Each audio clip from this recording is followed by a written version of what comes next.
Boa noite, boa noite. Chegamos aqui para mais uma aula de língua portuguesa. Hoje é segunda-feira, né? Então, é hora de zerar tudo e começar a contar tudo de novo. É, começo de semana, hora de muita aprendizagem. E você que vem de um feriadão esticado, curtiu bastante, então está cansado para a aula de hoje. Fala o seguinte, vamos de língua portuguesa. E na aula de hoje, a gente vai falar de morfossintaxe. Mas, professora, a aula de estrutura da língua portuguesa é dada na quarta-feira. Aliás, por que a senhora saltou da quarta para a segunda? É porque a quarta-feira vai ser feriado de novo, pessoal. Então, por causa do feriado de 19 de outubro, dia do Piauí, a gente antecipou a aula de morfossintaxe, tá bom? Então, para você não perder nada, morfossintaxe, vamos ter aula agora de termos essenciais da oração, tipo de sujeito. Vamos mostrar o sujeito como ele aparece nos textos, tá bom? Para que vocês possam compreender melhor aí o que é o sujeito, como ele aparece, como a gente reconhece esse sujeito, como identificar, classificar. E lembrando também que tem as classes gramaticais. Quais as classes gramaticais que podem ocupar a função de sujeito? Quase todas, né? Então, é sobre isso a nossa aula e tá tudo bem, vamos estudar, porque hoje é dia de aula. E a gente já começa assim. A gente já começa o estudo do sujeito provocando você, tá bom? Eu coloquei aí dois textos, porque é bom estudar a língua portuguesa textualmente, né? Então, eu coloco 2 textos aí, aliás, 3 textos, né? Vou até marcar aqui para vocês, olha. Aqui, vamos chamar de texto 1, vamos chamar de texto 2 e vamos chamar de texto 3. 3 textos para a gente analisar como é muito comum as pessoas errarem a concordância nominal, aliás, a concordância verbal. Professora, mas o que é concordância verbal? A concordância verbal é aquela que diz que o verbo tem que concordar com o sujeito da oração. Não é o sujeito quem vai se submeter ao verbo, pelo contrário. O verbo acompanha o sujeito. Então, se o verbo está no singular, aliás, se o sujeito é singular, o verbo, claro, vai ficar no singular. Se o sujeito for no plural, é claro que o verbo vai ficar no plural. Concordância verbal é isso. Toda hora eu chamo concordância nominal, de tanta aula que eu dei essa semana de concordância nominal, não é? Então, um dos fatores principais para a gente aprender a estudar o sujeito, a querer estudar realmente o que é o sujeito, uma das principais funções, né, para a gente entender esse conteúdo da língua portuguesa, é com relação à harmonia do texto. Para que você saiba como você vai fazer a organização textual. E nessa harmonia, quando se fala de harmonia, estamos falando de concordância verbal, concordância nominal. Qual palavra tem que combinar com a outra? Uma combinação de palavras. Em concordância verbal, o verbo concorda com o sujeito. A harmonia é que ele esteja de acordo com o sujeito. Então, como vocês observaram aqui, a gente destaca o verbo, né? Sempre que você vai estudar o sujeito, você tem que primeiro destacar o verbo. Não tem como identificar o sujeito se antes você não identificar o verbo. Então, aqui nessa matéria, é uma manchete, tá bom? É a manchete de uma matéria de jornal, diz assim, investigação. Isso aqui é a pauta, né? A pauta, o tema, o assunto da matéria. 7 corpos achados na Baía da Guanabara pode ser de desova. Mas o verbo está aqui, ó, pode ser, né? Uma locução verbal. Pode ser. Está destacado o pode, porque quando nós temos locução verbal, o verbo que deve ir para o plural é o verbo auxiliar. Anotaram? Em locução verbal. Em locução verbal. Deixa eu apagar e fazer direitinho para que em casa você não tenha dúvida, certo? Para não gerar dúvida aqui, vamos colocar direitinho.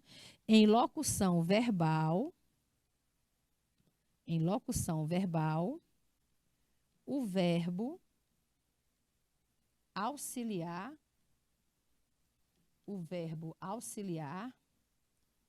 é que deve ser flexionado. Então, quando você tem locução verbal, o verbo auxiliar é que deve ser flexionado, ou seja, é ele quem vai sofrer a conjugação. Então, você pega o verbo pode ser, aí você pergunta, para encontrar o sujeito, você pergunta antes do verbo. Quem ou o que, né? Quem pode ser de desova? O que é que pode ser de desova? Aí você tem 7 corpos achados na Baía da Guanabara. Tudo isso aqui é sujeito. Tudo isso aqui é sujeito. O que pode ser de desova? O que pode ser de desova? 7 corpos achados na Baía da Guanabara. Agora, nós temos uma, 2, 3, 4, 5, 6, 7 palavras dentro do sujeito. Você tem que encontrar o núcleo do sujeito. A palavra principal do sujeito é um substantivo, certo? 7 corpos achados na Baía da Guanabara. O que foi que realmente se achou na Baía da Guanabara? O que é que pode ser de desova na Baía da Guanabara? 7 corpos. Então, o núcleo do sujeito é o substantivo corpus. Se o substantivo corpus, que é o núcleo do sujeito, veja só.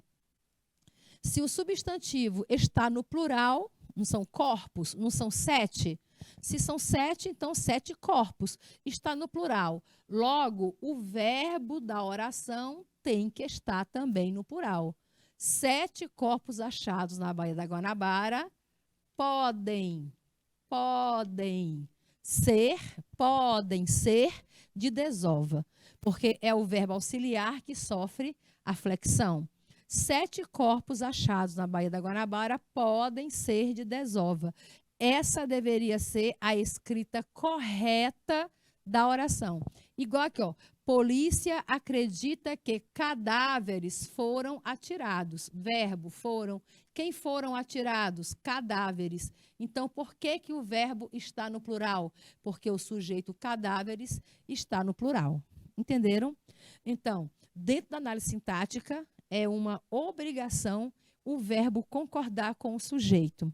E quando isso não acontece, nós temos um problema de concordância verbal. Na segunda matéria, diz assim: redes sociais, verbo, oferecem vantagens. Quem oferece vantagens? Redes sociais. Redes sociais é o sujeito da oração. Mas traz risco, verbo. Pergunta ao verbo: quem traz riscos? Redes sociais. Se redes sociais está no plural, o verbo também deveria estar no plural. Assim como o verbo oferecem, o verbo trazer também tem que dizer assim: redes sociais oferecem vantagens, mas trazem riscos. Porque o sujeito continua sendo redes sociais. Estão vendo só? E isso dentro de um jornal, né? No título do jornal, no corpo do jornal, na matéria do jornal.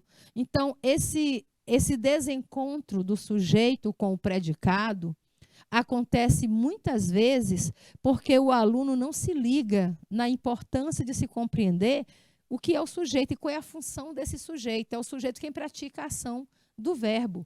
Então, quem é que traz riscos? As redes sociais trazem riscos. Então, o verbo tem que estar conjugado de acordo com o sujeito. Sujeito no singular, verbo no singular. Sujeito no plural, verbo no plural. E aqui diz, até 50% dos alimentos vai para o lixo. Aqui nós temos 2 regras que poderiam reger esse termo. Mas em qualquer uma das regras, esse verbo aqui deveria ir para o plural.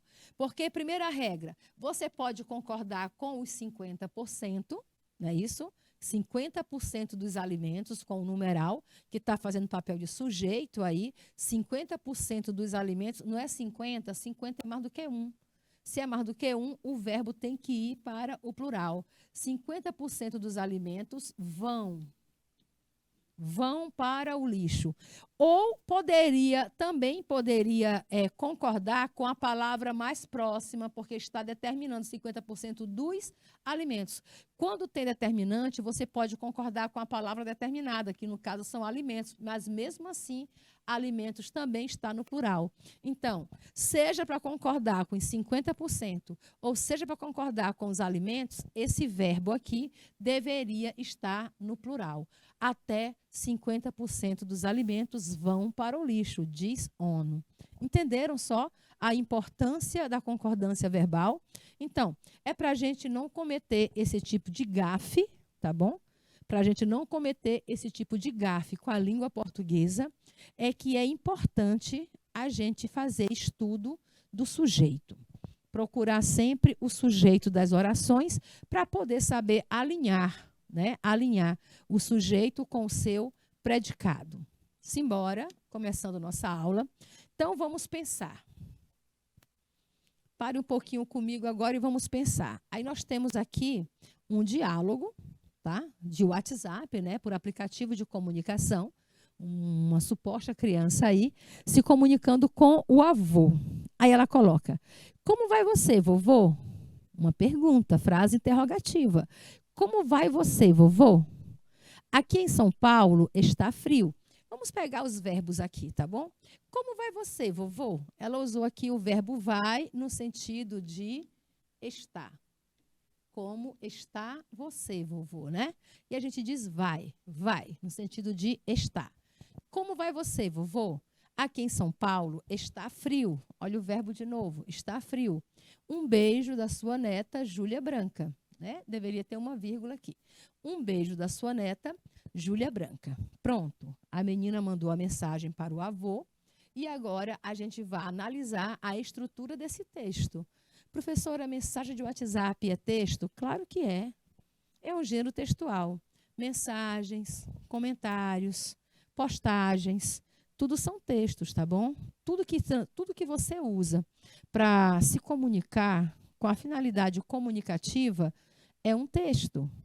Então, se ela usou o aplicativo para estabelecer comunicação com o avô, tudo que ela colocar nessa mensagem, incluindo as palavras, os emojis, as figurinhas, qualquer recurso que ela utilizar na mensagem com o avô, é considerado texto.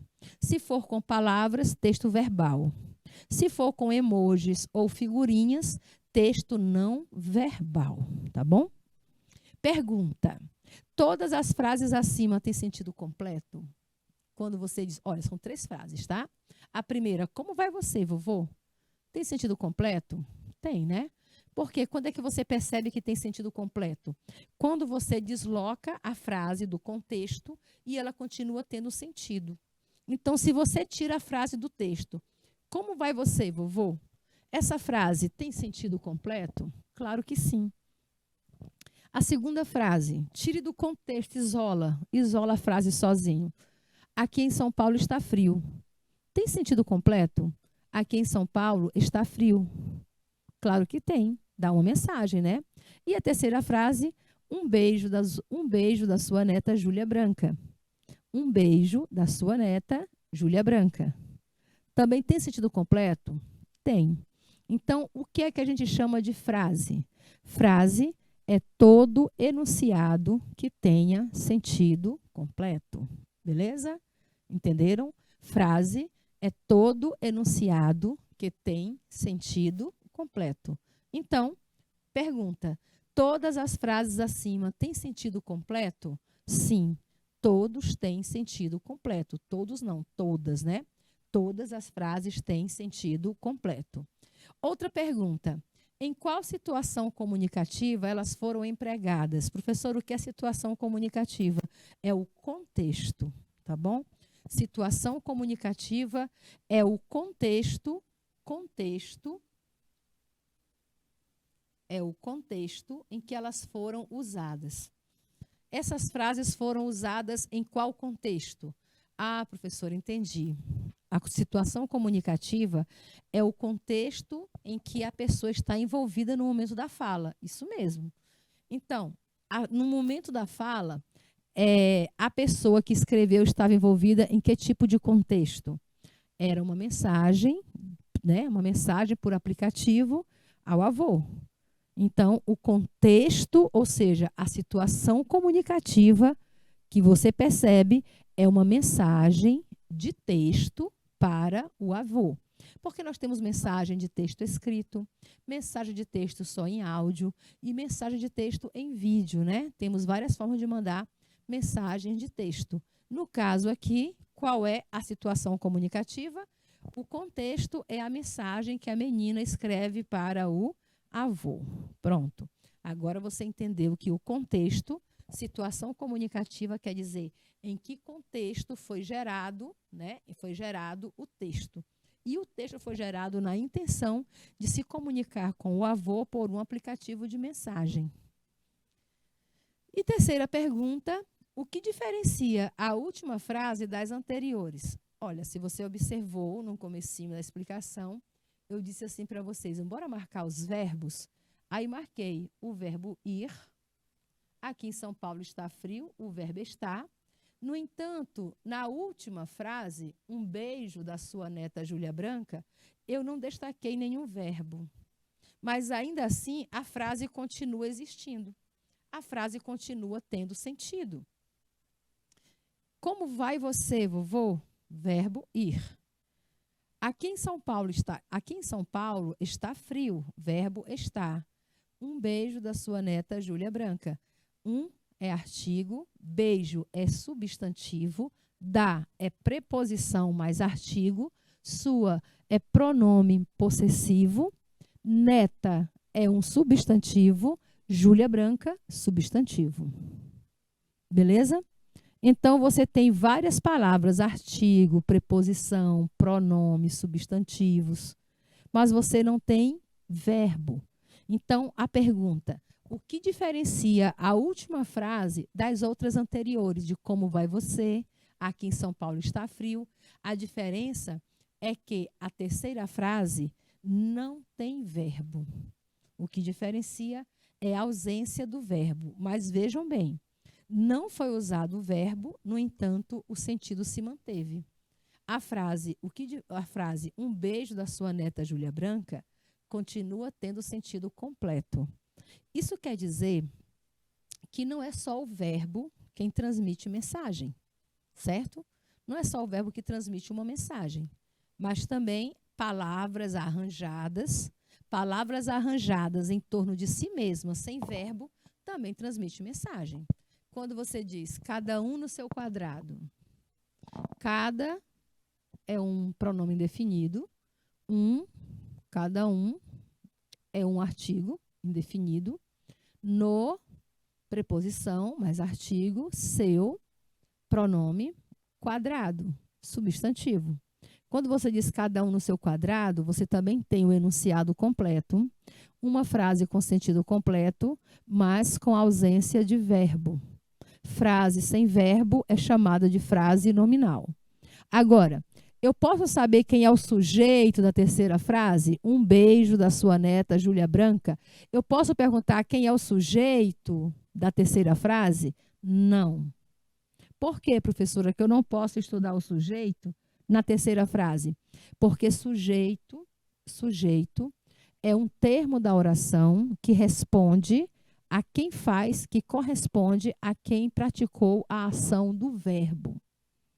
Logo, se numa frase não tem verbo, não tem sujeito. E como é que eu chamo uma oração que não tem sujeito, que não tem verbo? É chamado de frase nominal, tá bom? Frase nominal, porque não vem com verbo, mas ainda assim mantém o seu sentido.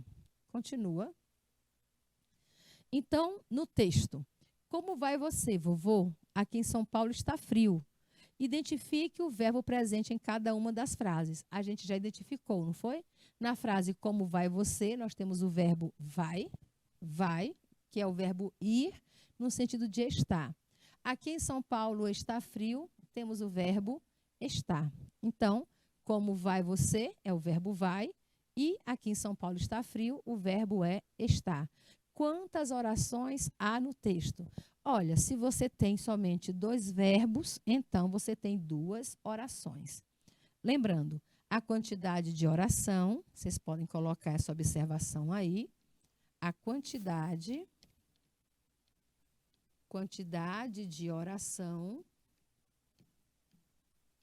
de oração corresponde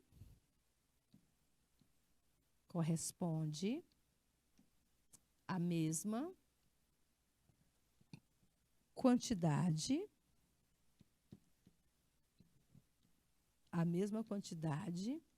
de verbo. Então, se tem 2 verbos, tem 2 orações. Primeira e segunda oração. Se tivesse mais de um verbo na mesma oração, você contaria, tá bom? Aí seria uma oração, aliás, seriam 2 orações dentro de um período composto. Já tinha colocado aqui, né? Lembrem-se, o número de verbos corresponde ao número de oração em um período. Então, a quantidade de verbo é a mesma quantidade de oração que tem dentro de um período. Se no período você coloca Miguel brincou, correu e dormiu de cansaço. Se você escreve Miguel brincou, correu e dormiu de cansaço. Verbo, brincou, correu, dormiu. Se tem 3 verbos, tem 3 orações. 3 verbos, 3 orações. Cada verbo corresponde a uma oração. E eu vou chamar isso aí de quê, professora? Todo enunciado que começa com letra maiúscula e termina com um ponto final, a gente chama de período. Então, dentro desse período, você tem 3 orações. Logo, você vai chamar isso de período composto. A gente chama de período composto. Nos períodos que começa com letra maiúscula e termina com ponto finalizando, começa com letra maiúscula, termina com ponto finalizando. Se dentro do período você identifica só um verbo, então você tem período simples. Período composto, quando tem mais de um verbo dentro da mesma estrutura frásica, né? Boa noite, Mauro Reis. Seja bem-vindo. Então, se dentro de uma mesma estrutura frásica você tem somente um verbo, aí você chama de período simples para essa estrutura frásica. Se você tem na mesma estrutura frásica mais de um verbo, mais de uma oração, aí você chama de período composto. Alguma dúvida? Então, vamos para a próxima. Vamos falar sobre frase. Frase, oração, período, são estudos imprescindíveis, né? Para a gente poder chegar até o sujeito, entender o que é sujeito, como ele se apresenta nas orações, quais os tipos de sujeito. Para tudo isso, a gente precisa compreender essas estruturas frásicas, diferenciar frase de oração e de período. Então, vejam só, frase. Damos o nome de frase a todo enunciado que apresenta sentido completo. Pode ser formado com ou sem verbo. Então, é isso. Para que seja frase, só tem uma exigência. Tem que ter sentido completo. E para ter sentido completo, você começa com uma letra maiúscula e termina com um dos sinais de pontuação que podem ficar no final de uma frase. Quais são os sinais de pontuação que podem encerrar uma frase? São 4, né? Os únicos sinais, gente, isso aqui é tão fácil de aprender. Os únicos sinais que podem concluir uma frase são o ponto final, quando a frase é afirmativa, O ponto de interrogação, quando a intenção é perguntar. A exclamação, quando a intenção é demonstrar algum tipo de reação. E as reticências, quando a intenção é deixar o sentido livre. É deixar que o interlocutor complete a frase, complete o sentido do texto. Ou, às vezes, essas reticências podem marcar também uma interrupção de fala. A pessoa está falando e o outro chega falando por cima do que a outra estava dizendo, e ela para de falar. Então, essa interrupção, para você demonstrá-la por escrito, mostrar que a pessoa foi interrompida naquilo que estava dizendo, então você usa o sinal das reticências, tá bom? Então, as reticências são usadas para deixar um texto em aberto, o que indica uma sugestão, ou seja, o interlocutor é quem vai completar a frase do jeito que ele entender, como dizem os mais antigos, né? Para um bom entendedor, meia palavra basta. Então, e também é usado para mostrar interrupção da fala. E, às vezes, também para mostrar continuidade, tá? Para mostrar que vai ter continuidade em um outro momento. Então, a gente chama de frase todo enunciado que apresenta sentido completo e pode ser formado com verbo ou sem verbo. Como você viu no exemplo, um beijo da sua neta Júlia. A frase não tem verbo. Se não tem verbo, frase nominal. Agora, na outra estrutura, aqui em São Paulo está frio, tem verbo, então é frase verbal. Mas por que caracteriza frase? Porque tem sentido. Um beijo da sua neta Júlia tem sentido, e aqui em São Paulo está frio, também tem sentido. Não teria sentido, não é, Mauro, dizer que aqui em Teresina está frio. Aí está completamente sem sentido, meu amigo. Teresina, a sensação térmica hoje foi de 40 graus, tá bom? A gente abria o vidro do carro 1 minuto e já sentia a pressão atmosférica. Então, frase é qualquer estrutura frásica que tenha sentido completo. Agora, oração e período, tem que entender o seguinte: oração, ela é organizada por um único verbo ou por uma locução verbal. Por quê, professora? Só pode ter um verbo numa oração. Porque a cada verbo você tem uma oração. Não existe oração composta, existe o período composto, mas não a oração composta. Então, a cada oração a gente tem, né, a cada verbo a gente tem uma oração.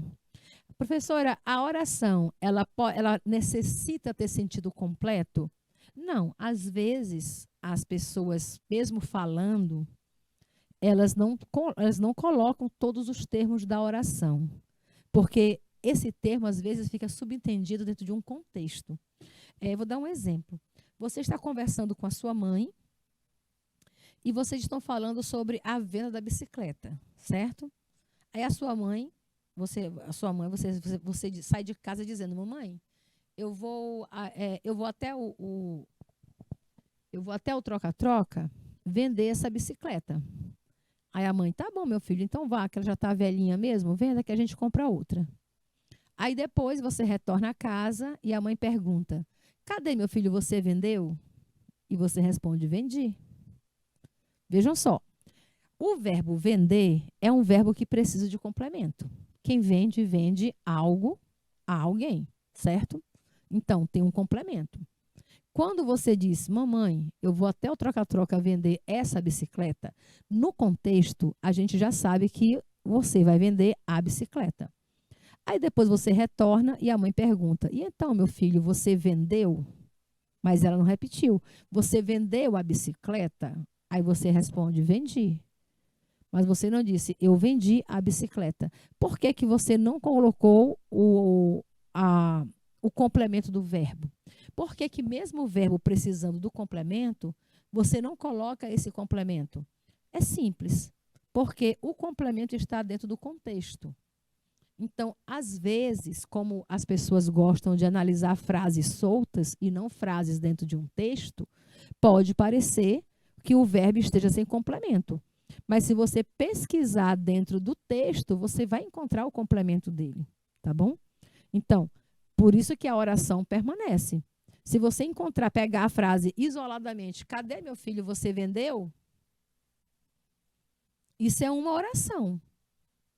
Cadê meu filho, você vendeu? É oração. Agora, é uma frase? Não, porque está sem sentido. Cadê meu filho, você vendeu? Está sem sentido. Tem que ter um sentido completo. Cadê meu filho, você vendeu a bicicleta? Ah, agora tem sentido. Mas no contexto teve o complemento. Só nas frases isoladas é que ficam. Por isso que não é legal você estudar, você está aprendendo a língua portuguesa, né? Você está se acostumando ainda a estudar a língua portuguesa e você vai estudar com frases isoladas, aí não dá certo, não é, Mauro? O Mauro chegou e disse: "Boa noite, professora". É uma frase verbal. Ele passou uma comunicação com a professora, ele disse: "Boa noite, professora". É uma comunicação, é uma comunicação, aliás, é um texto que tem um sentido completo. Ele está dando boa noite, ele está saudando, chegando e saudando a professora. Então, é uma frase. Mas não tem verbo. Boa noite, professora. Não tem verbo. Se não tem verbo, é uma frase verbal. Dessa forma, para cada verbo ou para cada locução verbal, contamos com uma oração. Compreendido? Então é isso, a oração, ela não precisa necessariamente ter um sentido completo. Ela só precisa que tenha verbo. Apareceu o verbo, é uma oração, ok? Já o período, não. O período é o enunciado que tem sentido completo, assim como a frase, até porque ele inicia todo o período, inicia com letra maiúscula e termina com ponto final, com um desses pontos aqui que podem finalizar o texto, certo? Então, como ele é colocado com letra maiúscula e ponto final, então ele tem um sentido completo.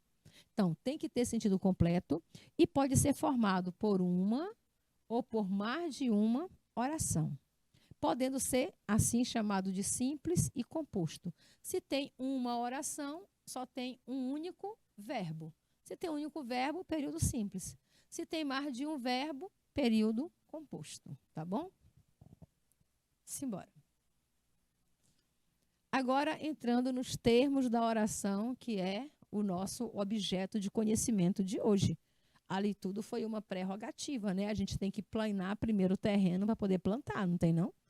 A gente prepara bem o terreno, ara, para poder plantar e dar bons frutos. Então, eu não poderia começar esse diálogo com vocês sobre tipo de sujeito sem antes a gente fazer uma revisão sobre frase, oração e período. Agora que vocês já viram frase, oração e período, vamos aos termos da oração. Para princípio de conversa, toda oração é composta basicamente por dois elementos: sujeito, predicado. A ordem é essa que você está vendo na placa. Está vendo a placa? O sujeito apontando para a esquerda e o predicado para a direita. Numa oração, quando está em ordem, quando a gente chama de ordem direta, quando a oração está na ordem direta, fica exatamente nesse sentido, os termos, tá? Os termos são organizados nesse sentido. Sujeito para a esquerda, predicado para a direita. Assim você pode falar: vovô mora em Teresina. Vovô mora em Teresina. Olha a placa. Olha a placa apontando para onde está o sujeito. Olha a placa apontando para onde está o predicado. Por quê? Porque isso aqui você chama de ordem direta. Quando a oração está na ordem direta, então o correto é essa ordem aí. O sujeito fica à esquerda e o predicado na direita. Mas como é que eu acho o predicado? Achando o verbo. Mora é o verbo. Achou o verbo, já achou o predicado. Mas tem que achar o sujeito, né, professora? É. Aí você pergunta quem? Antes do verbo. Quem mora em Teresina? Vovô. Então, vovô, sujeito. Olha aí, ó, como o sujeito está à esquerda da oração. E o predicado fica para onde? Para a direita. Tudo o que fica de fora do sujeito, você chama de... A gente chama de predicado. Então, essa é a ordem direta. Primeiro vem o sujeito, depois o predicado, tá bom? Sujeito à esquerda, predicado à direita. Mas, professora, essa ordem sempre é mantida? Claro que não. Nós mesmos, usuários da língua portuguesa, a gente não mantém essa ordem, não é isso? Vocês às vezes falam assim, a Ildalene queria saber demais. Quem queria saber demais? A Ildalene, certo? Então, sujeito. Mas tem uma hora que você pode falar assim, queria saber demais, a Ildalene. Olha aí, ó, queria saber demais, a Ildalene. Você pode colocar o sujeito fora da sua ordem básica. Não é necessário seguir esse padrão.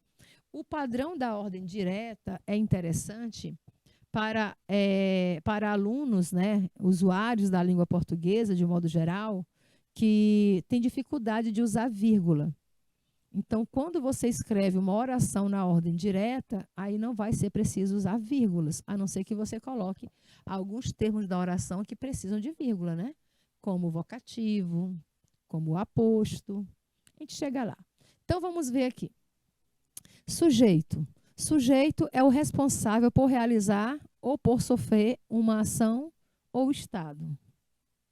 Vovô mora em Teresina. Quem mora em Teresina é o vovô. Então, sujeito é quem pratica a ação de morar. A ação do verbo, quem pratica, é chamado sujeito. E professora, quando é que o sujeito sofre a ação? O que é que ele está realizando? O vovô mora em Teresina, ele está realizando a ação de morar. Quando é que ele sofre a ação? Quando o verbo está na voz passiva. Não é isso? Então, na voz passiva, o sujeito fica na posição de sofrer a ação. Então, não é que o meu vovô mora em Teresina, né? Seria uma outra estrutura, colocado na voz passiva. O predicado é a parte da oração que declara algo sobre o sujeito. Quer dizer, é a informação do sujeito, gente. O predicado é a informação que se traz sobre o sujeito. Qual é a informação que foi trazida aí sobre o vovô? O que é que a gente aprendeu sobre o vovô? Que o vovô mora em Teresina. Então, esse é o predicado. É a informação que é dada sobre o sujeito, certo? Então, se você tem assim, Adriana Esteves é uma grande atriz. Quem é a grande atriz? Adriana Esteves. Então, o verbo ser, o está falando sobre a Adriana Esteves, tá bom? Então, ela é o sujeito. E o que se falou sobre a Adriana Esteves? É uma boa atriz. Então, é uma boa atriz, vai ser o nosso predicado. Sujeito é de quem se fala, predicado é sobre o que se fala do sujeito. E esses dois aqui, sujeito e predicado, são o que nós chamamos de termos essenciais da oração, tá bom? São os termos essenciais da oração. Continua. Analisando um poema, vamos agora estudar essas informações que a gente viu até agora, frase, oração, período, sujeito e predicado. Vamos ver isso aqui dentro de um texto. O texto é um poema, né? Diz assim: podem me prender no quarto, eu saio pela janela. Podem trancar a janela, eu fujo pelo telefone. Podem cortar o telefone, eu pulo dentro de um livro. Ponto. Aí lá embaixo tem o nome do poema, Castigo, e onde está disponível. Disponível em site colégiodominos.com.br, o upload de exercícios, tudo aí até o dia do acesso, de quando foi tirado o texto lá da internet, tá bom? Então, se você... A primeira prerrogativa, professora, se eu quero estudar o sujeito e predicado dentro de um texto, por onde eu começo? Você começa pelo verbo. Todo estudo de análise sintática começa pelo verbo. Depois que identificar o verbo, pergunta o quê ou pergunta quem, antes do verbo, tá? A resposta que ele te dá vai ser o sujeito. A resposta vai ser o sujeito. Podem me prender, verbo, podem e prender. No quarto, eu saio pela janela. Podem trancar, a janela, eu fujo pelo telefone. Podem cortar o telefone, eu pulo dentro de um livro. Pronto, você achou aqui os verbos da oração. Agora você vai perguntar para o verbo quem fez a ação. Podem me prender no quarto. Quem é que pode me prender no quarto? Não tem, né? Não tem como você saber. Só diz podem. Então, pode ser a mãe, o pai, o avô, a tia, qualquer pessoa. Não tem como definir. Podem me prender no quarto e me prender. Prender quem? Prender a mim. Objeto direto, certo? Do verbo do infinitivo. Eu saio pela janela. Pergunte ao verbo, quem é que sai pela janela? Eu. Então, eu é o sujeito da oração. A mesma estrutura, podem trancar. Quem foge? Eu, sujeito do verbo fugir. Mesma estrutura, podem cortar. Eu pulo dentro de um livro. Quem é que pula? Eu. Então, eu é sujeito do verbo pular. Eu, sujeito do verbo fugir. E eu é sujeito do verbo sair. A gente faz uma pausa agora e daqui a pouco a gente retorna com mais aulas sobre tipos de sujeito. Não se desligue, tá bom? Já eu volto.